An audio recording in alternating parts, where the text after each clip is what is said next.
आज हम लोग क्लास 10th का चैप्टर 10 यानी कि ब्रीथ पढ़ने वाले हैं। तो पहले ब्रीथ के कुछ चीज़ों को समझते हैं। सबसे पहले बात आता है ब्रीथ, आखिर ब्रीथ कहते किसको है, ठीक है। तो आपको समझना है किसी एक तल के यानी एक तल के उन बिंदुओं का समूह होता है ब्रीथ, जो एक नियत बिंदु केंद्र से और अचल दूरी त्रिज्या पर होता है। अभी क्या है तो समझोगे। सबसे पहले तल, तल का मतलब होता है प्लेन। प्लेन मतलब जैसे बोर्ड है या फिर दीवार है। प्लेन किसको बोलते हैं जिसमें दो चीज मिलेगा आपको, लेंथ और ब्रेथ, ठीक है। या फिर हम लोग प्लेन उसी को बोलते हैं जहाँ पे दो बिंदु को मिलाने से एक स्ट्रेट लाइन, एक सीधा रेखा मिलता है, उसी को हम लोग तल मानते हैं। जैसे ये पूरा बोर्ड क्या हो गया, तल हो गया। तो एक तल के उन बिंदुओं का समूह, मतलब अपने आप में क्या है, बिंदुओं का समूह है। क्या है, बिंदुओं का समूह है। लेकिन कैसे, तो बोलता है जो एक नियत बिंदु, सबसे पहले तो एक नियत बिंदु मतलब फिक्स बिंदु से बाकी जितने भी बिंदु होगा, जितना भी बिंदु होगा इससे फिक्स दूरी में होगा सब। इससे जितना दूरी में ये होगा उतना ही दूरी में सब होगा। इस तरह से इन बिंदुओं के समूह को, इन बिंदुओं के समूह को हम लोग क्या कहते हैं, ब्रीथ कहते हैं। मतलब यहाँ पे जो बिंदु का समूह होता है मतलब इनको बोलते हैं बिंदुओं का समूह, ठीक है। थोड़ा अच्छे से नहीं हुआ है तो इनको हम क्या कहते हैं, बिंदुओं का समूह। और ये बिंदु से, इस बिंदु से सबका दूरी समान होगा। सबका दूरी मतलब जितने भी यहाँ बिंदु लिया गया है सभी बिंदुओं का दूरी क्या होगा, एक जैसा होगा। जैसे ये बिंदु यहाँ से यहाँ का बिंदु का दूरी, या यहाँ से लेकर यहाँ का बिंदु का दूरी, या यहाँ से लेकर यहाँ का बिंदु दूरी, सबका दूरी क्या होगा, एक होगा, नियत होगा। इसीलिए लिखल है कि अचर दूरी होगा। अचर दूरी का मतलब दूरी नहीं बदलेगा, जिसको हम लोग क्या बोलते हैं, त्रिज्या कहते हैं। ये वाला क्या कहलाता है, त्रिज्या। इसे इसका नाम दे दिए हम लोग केंद्र। ये जो नियत बिंदु इसका नाम क्या दे दिया गया, केंद्र। और ये जो दूरी हो रहा है इसको हम लोग बोलते हैं त्रिज्या। तो यहाँ वही बात लिखा हुआ है कि एक तल के उन बिंदुओं का समूह, इन्हीं को हम बिंदुओं को समूह बोल रहे हैं। क्या बोल रहे हैं, बिंदुओं का समूह जो एक नियत बिंदु, और ये जो बिंदु है वो सब बिंदु इस नियत बिंदु से एक फिक्स दूरी में है। समझ रहे हो, ये जितना भी बिंदु है हम जो साइड साइड लिए हैं वो हर एक बिंदु यहाँ बीच वाला बिंदु से सबका दूरी एक जैसा है। तब जाके ये जो बिंदु का समूह बनता है वो अपने आप में एक वृत्त बनता है।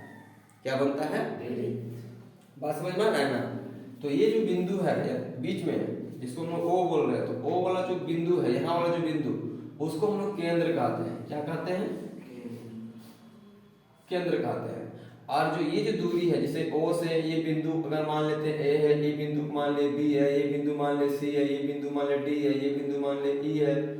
तो अगर ओ से अगर ए की बात करेंगे तो हमारा त्रिज्या कहलाएगा। क्या कहलाएगा, समझ में आ रहा है बात। तो अगर हम देखें, अगर ऐसा बोले कि यहाँ पर जो वृत्त बन रहा है उसमें बिंदुओं की संख्या कितना होता होगा, अनंत होता है।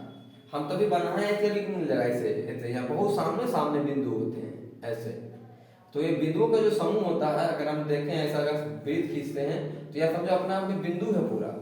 समझ रहे हैं ना, यहाँ सामने सामने एकदम बिंदु है इस तरह से। तो ये बिंदुओं का क्या है, समूह है, जिससे क्या बनता है, वृत्त बनता है। वृत्त बनने के लिए दो चीज होना बहुत जरूरी है। पहला तो एक नियत बिंदु जिसको केंद्र बोलते हैं वो होना चाहिए। दूसरी, जितने भी बिंदुओं की दूरी होगा वो सब दूरी इस केंद्र से समान होना चाहिए। सबका दूरी समान होना चाहिए, तभी हम क्या बोलेंगे, वृत्त बोलेंगे। समझ में आ गया होगा, कोई दिक्कत। अब हम लोग समझेंगे कि प्रतिच्छेदी रेखा किसको बोलेंगे, किस टाइप का रेखा होगा जिसको हम प्रतिच्छेदी रेखा बोलेंगे। तो हम लोग तो जान रहे हैं कि वृत्त जो है अपने आप में बिंदुओं का समूह है। क्या है, हाँ ध्यान दो, वृत्त क्या है अपने आप में, बिंदुओं का समूह है। इस तरह करके हम लोग जानते हैं कि ये बिंदुओं का समूह है जिसको हम लोग क्या कहते हैं, वृत्त कहते हैं। अब अगर ऐसा कोई रेखा, जब एक रेखा तथा वृत्त में कोई उभयनिष्ठ बिंदु नहीं हो, मतलब इसको कोई नहीं काट रहा हो। जैसे मान लो कि ये वृत्त हुआ और एक रेखा ऐसे गया पास, ये मान लो वृत्त था और एक रेखा ऐसे है जिसका नाम है PQ, और एक वृत्त है जिसका केंद्र है O। क्या ये वृत्त को ये रेखा कहीं पे भी प्रतिच्छेद किया? नहीं किया। तो यहाँ वही लिखे कि जब एक रेखा तथा वृत्त में, जब एक रेखा तथा वृत्त में कोई उभयनिष्ठ बिंदु ना हो। कोई उभयनिष्ठ बिंदु मतलब कोई भी बिंदु नहीं मिल रहा हो। जैसे रेखा है, ये भी तो बिंदुओं से ही मिला, ऐसे से बना है कि नहीं? तो इस रेखा का कोई भी बिंदु इस वृत्त का किसी बिंदु के नहीं मिल रहा है, किसी बिंदु से नहीं मिल रहा है, तो ऐसे रेखा को हम लोग क्या बोलते हैं? अप्रतिच्छेदी रेखा। कैसा रेखा? अप्रतिच्छेदी। समझ में आई बात? कि जब कोई वृत्त और एक रेखा में कोई भी उभयनिष्ठ बिंदु नहीं हो तो हम उस रेखा को क्या बोलते हैं? अप्रतिच्छेदी रेखा। हम लोग ऐसे भी बोल सकते हैं इसको कि जब कोई रेखा वृत्त पर प्रतिच्छेद नहीं करता है तो उसको प्रतिच्छेदी रेखा कहते हैं। जब कोई रेखा वृत्त पर प्रतिच्छेद नहीं करता है तो उसको हम लोग अप्रतिच्छेदी रेखा कहते हैं। अगर इसको बोलेंगे छेदक रेखा, इसका मतलब हुआ कि जब कोई रेखा वृत्त को प्रतिच्छेद करता है। अब बताओ, जब कोई वृत्त को, अगर इस तरह कोई वृत्त है और अगर कोई रेखा इसको प्रतिच्छेद करता है तो कितने बिंदु पर प्रतिच्छेद करेगा? 2 बिंदु पर प्रतिच्छेद करेगा, क्योंकि देखो एक बिंदु यहाँ होगा वृत्त का और एक बिंदु यहाँ होगा वृत्त का, तो ये 2 बिंदुओं पर क्या करता है? प्रतिच्छेद करता है। तभी हम इस रेखा को क्या बोलते हैं? छेदक रेखा बोलेंगे। कौन सा रेखा? अब यहाँ पढ़िए, जब एक रेखा, यानी इस रेखा की बात कर रहे हैं, तो जब ये रेखा तथा वृत्त, यानी ये वृत्त, तो जब एक रेखा तथा वृत्त में 2 उभयनिष्ठ बिंदु हो, देखो 2 उभयनिष्ठ बिंदु कहने का मतलब हुआ कि जब रेखा वृत्त से पार करेगा तो 2 बिंदुओं पर प्रतिच्छेद करेगा, ठीक है? या फिर कह सकते हैं उभयनिष्ठ बिंदु का मतलब कि ये जो रेखा का बिंदु और वृत्त का बिंदु यहाँ पे मिल रहा है और इस रेखा का बिंदु और ये वृत्त का बिंदु इस जगह पे मिल रहा है। मतलब रेखा का 2 बिंदु और वृत्त का 2 बिंदु आपस में मिल रहे हैं, इसीलिए हम इन 2 बिंदुओं को क्या बोलते हैं? उभयनिष्ठ बिंदु कहते हैं। उभयनिष्ठ का मतलब होता है कॉमन। कॉमन का मतलब हो गया जो रेखा में भी हो और वृत्त में भी हो। समझ में आ रही बात? तो हम लोग यहाँ पे जो PQ है उसको बोलेंगे कौन सा रेखा है? ये छेदक रेखा है। कैसा रेखा? ये छेदक रेखा है, ठीक है? और AB क्या है? तो उभयनिष्ठ बिंदु है। AB क्या है? उभयनिष्ठ बिंदु है, या फिर बोल सकते हैं प्रतिच्छेदक बिंदु बोल सकते हैं, उभयनिष्ठ बिंदु। यहाँ तक समझ में आई बात? अगला हम लोग जानते हैं स्पर्श रेखा किसको बोलेंगे। देखो, इसमें एक भी बिंदु पे प्रतिच्छेद नहीं किया, इसमें 2 बिंदु पर प्रतिच्छेद किया, तो स्पर्श रेखा उसको बोलेंगे जब एक रेखा वृत्त को केवल एक बिंदु पर प्रतिच्छेद करेगा। कितना बिंदु पे? ध्यान देना। तो वो 2 डेफिनेशन लिखे हैं। एक में लिखे हैं कि वह रेखा जो वृत्त को केवल एक बिंदु पर क्या करता हो? प्रतिच्छेद करता हो, तो उस वृत्त की तो उसे, मतलब उस रेखा को वृत्त की स्पर्श रेखा कहते हैं। तो हम लोग क्या करते हैं? इस रेखा को वृत्त की स्पर्श रेखा कहते हैं जब केवल एक बिंदु पर प्रतिच्छेद करता है तब। या फिर देखो यहाँ लिखे कि जब एक रेखा तथा वृत्त में एक उभयनिष्ठ बिंदु हो, दोनों में क्या हो? एक उभयनिष्ठ बिंदु हो तो उस रेखा को हम क्या कहते हैं? स्पर्श रेखा कहते हैं। जैसे मान लो ये वृत्त हुआ, ये क्या हुआ? वृत्त हुआ, और ये हो गया उनका वृत्त का केंद्र। हम एक ऐसा रेखा खींचेंगे, देखो ऐसा रेखा खींचेंगे जो केवल एक बिंदु से प्रतिच्छेद करके जा रहा है, इस बिंदु को। ऐसे हम कई रेखा खींच सकते हैं, जैसे कितना यहाँ बिंदु मान लो, इससे भी एक रेखा खींच सकते हैं, स्पर्श रेखा। तो याद रखना कि एक बिंदु में तो एक ही स्पर्श रेखा खींचाएगा। तो ऐसा कितना बिंदु होता है वृत्त में? मतलब अनंत बिंदु होता है। इसका मतलब हम लोग एक वृत्त में अनंत स्पर्श रेखा खींच सकते हैं, क्योंकि जितना बिंदु होगा उतना स्पर्श रेखा खिंचाएगा। हाँ, एक बात रखना कि एक बिंदु से केवल एक ही स्पर्श रेखा खिंचाएगा। स्पर्श रेखा मतलब कि जब एक रेखा तथा वृत्त में एक उभयनिष्ठ बिंदु मिले, देखो भाई जब ये इस रेखा का एक बिंदु होगा अपने आप में, यहाँ पे होगा कि नहीं होगा, अगर ये रेखा ऐसा ऐसा बना ऐसा ऐसा, तो इसका ये बिंदु और जो सर्कल ऐसा टच हुआ था ऐसे करके ऐसे यहाँ, तो ये बिंदु दोनों आपस में टच करके होंगे, दोनों आपस में क्या होगा, उभयनिष्ठ होगा। तो बात समझ में आ रही बात। स्पर्श रेखा उस रेखा को कहते हैं जो वृत्त के किसी एक बिंदु को प्रतिच्छेद करता है, या फिर कह सकते हैं कि वृत्त और रेखा का एक बिंदु उभयनिष्ठ हो तो फिर उस रेखा को हम लोग स्पर्श रेखा कहते हैं। याद रहेगा। चलो इसको लिखो पहले।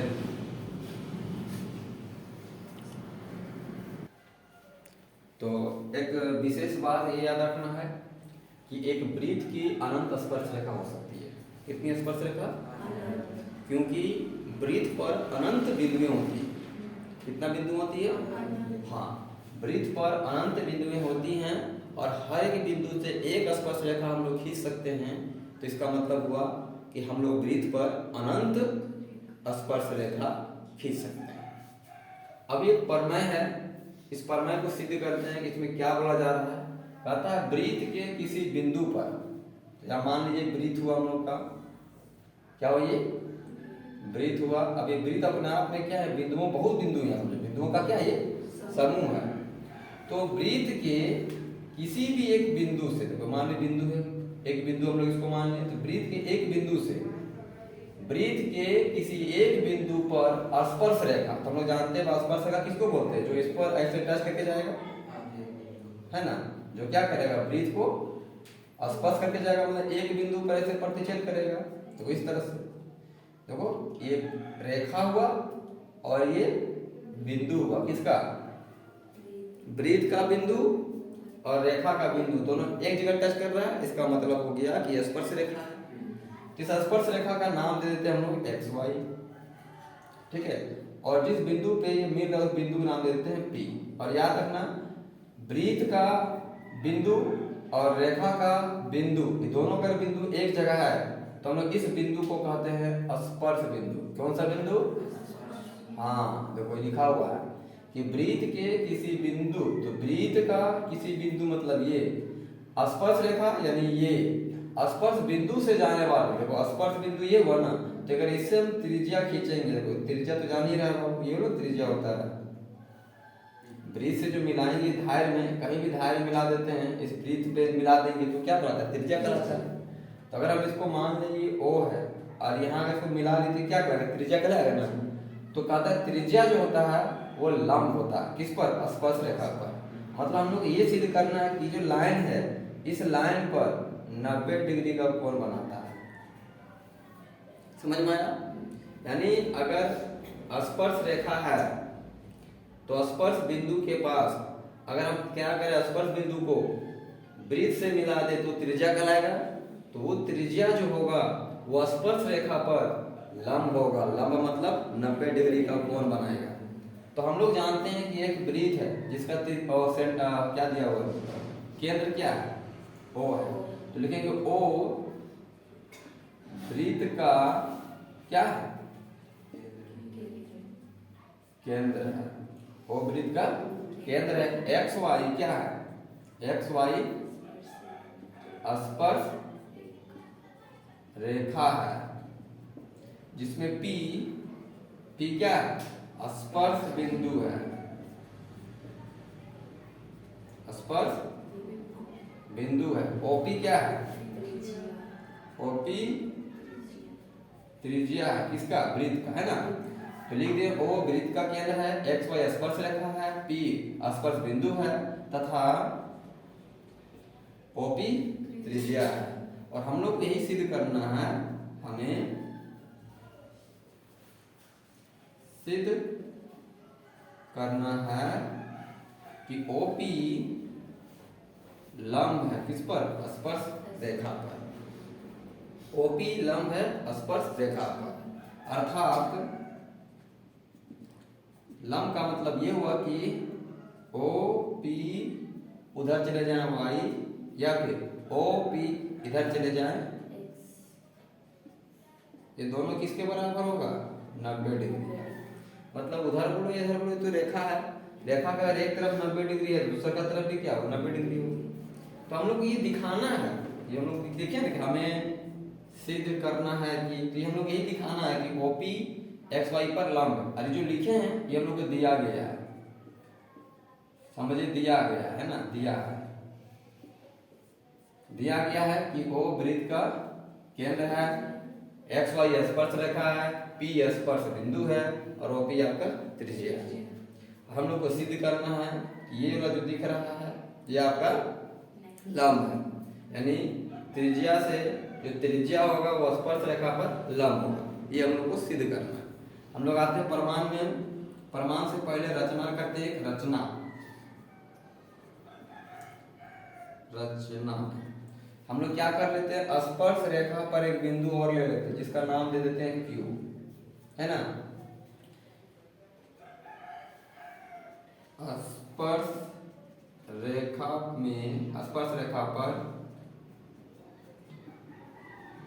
बिंदु Q लिए, क्या लिए, तथा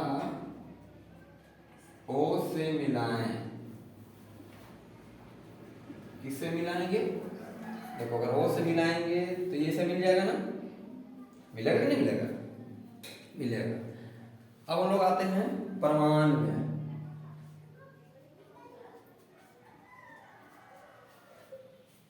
प्रमाण में आते हैं। अब बात को समझना है कि ये OP और OQ हम लोग जानते हैं कि ये एक रेखा है, बाबू क्या है?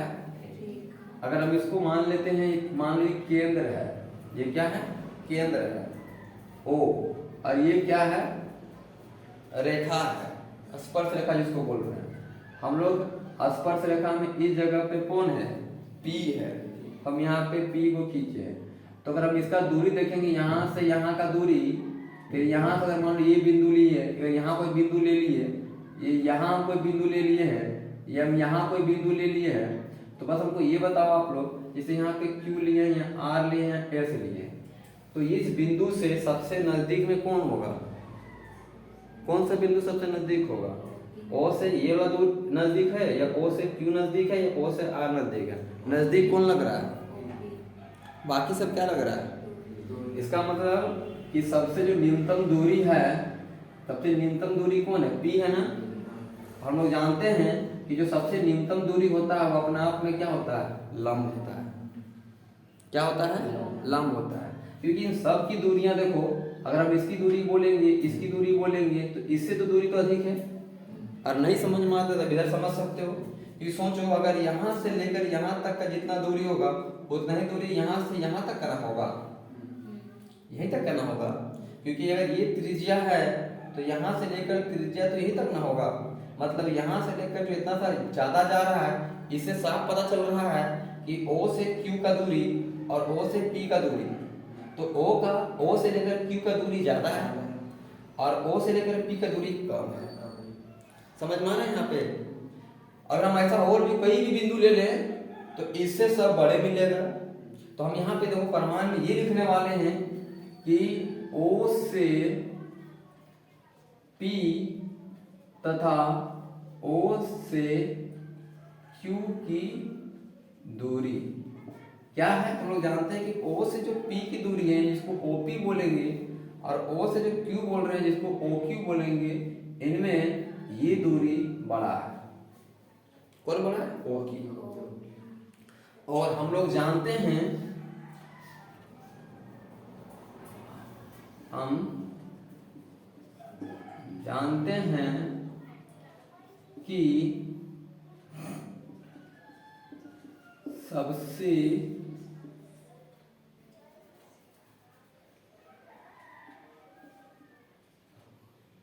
न्यूनतम है ना, सबसे न्यूनतम दूरी, सबसे न्यूनतम जो दूरी होता है वह लंब होता है। क्या होता है? अर्थात OP क्या होगा, लंब होगा किस पर, जो हम लोग लाइन लिखे थे XY, OP लंब होगा XY पर। यही हम लोग को क्या करना था, सिद्ध करना था। ठीक है, तो ध्यान देना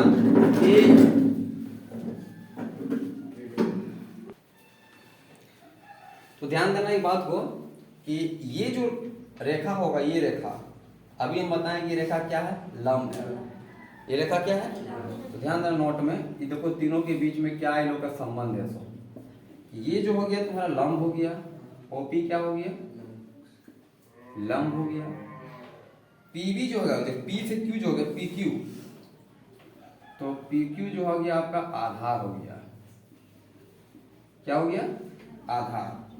और O से जो Q हुआ, O से Q हुआ, अब ये कर्ण की जैसा काम करेगा। क्यों, क्योंकि हम लोग जानते हैं ये एक समकोण त्रिभुज बन रहा है कि नहीं बन रहा है, ये क्या बन रहा है, यहाँ अगर 90 डिग्री का कोण बन रहा है, यानी ये O बना, ये Q बना, और ये क्या बना, सॉरी ये P था और ये O था, ये ना था।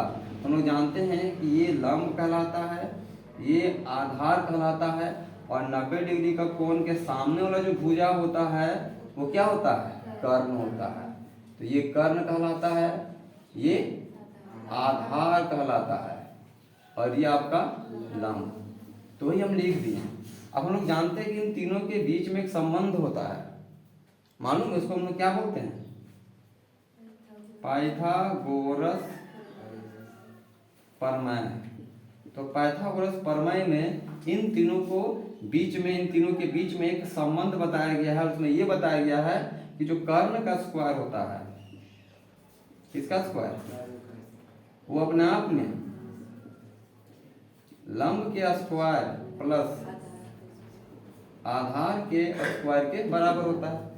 अगर हम इस चीज को यहाँ रिप्रेजेंट करेंगे तो बोलेंगे कि जो OQ का स्क्वायर होगा वो आपका OP का स्क्वायर के प्लस PQ के स्क्वायर के बराबर होगा। तो इसको हम लोग को अच्छे से याद रखना है। ठीक है, यहाँ से बाद नोट में इस चीज को याद रखना है, क्योंकि इससे रिलेटेड हम लोग को यहाँ से क्या करेगा, क्वेश्चन बनेगा।